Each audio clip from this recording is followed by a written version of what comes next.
Train ছাড়তে আর মাত্র কয়েক মুহূর্ত বাকি, ঠিক সেই সময় প্ল্যাটফর্মে ঘটে যায় এক নাটকীয় ঘটনা। সবার সামনে এক তরুণ হঠাৎই এক নারীর পায়ে লুটিয়ে পড়ে। দুই হাত দিয়ে তার পা আঁকড়ে ধরে অনুরোধ করতে থাকেন যেন তিনি চলে না যান। মুহূর্তেই চারপাশে ভিড় জমে যায় আর ঘটনাটি ক্যামেরাবন্দী হয়ে ছড়িয়ে পড়ে সামাজিক যোগাযোগ মাধ্যমে।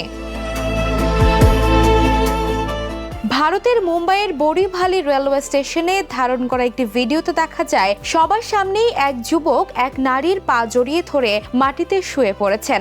ধারণা করা হচ্ছে ওই নারী ট্রেনে উঠে কোথাও যাচ্ছিলেন এবং তাকে থামানোর চেষ্টা করছিলেন যুবক। ভাইরাল ভিডিওতে দেখা যায় চারপাশে উপস্থিত যাত্রীরা বিস্ময়ের সঙ্গে পুরো ঘটনাটি দেখছেন। পরিস্থিতি ক্রমেই অস্বস্তিকর হয়ে উঠলে ঘটনাস্থলে পুলিশ এসে হস্তক্ষেপ করে এবং জনসমাগম নিয়ন্ত্রণে আনে।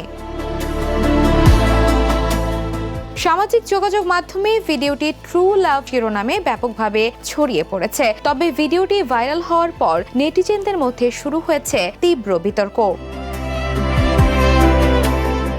একটি অংশের মানুষ যুবকের আবেগকে ভালোবাসার বহিঃপ্রকাশ হিসেবে দেখলেও অনেকেই প্রকাশ্য স্থানে এ ধরনের আচরণকে অস্বাভাবিক ও অনুচিত বলে মন্তব্য করেছেন। ঘটনার প্রকৃত কারণ বা ওই নারী পুরুষের সম্পর্ক সম্পর্কে আনুষ্ঠানিকভাবে বিস্তারিত কিছু জানা যায়নি। তবে মাত্র কয়েক সেকেন্ডের এই ভিডিওই সামাজিক যোগাযোগ মাধ্যমে ব্যাপক আলোচনা ও নানা ধরনের প্রতিক্রিয়ার জন্ম দিয়েছে। Desk report, the news. দেশে দেশে সবার সাথে, দ্য নিউজ।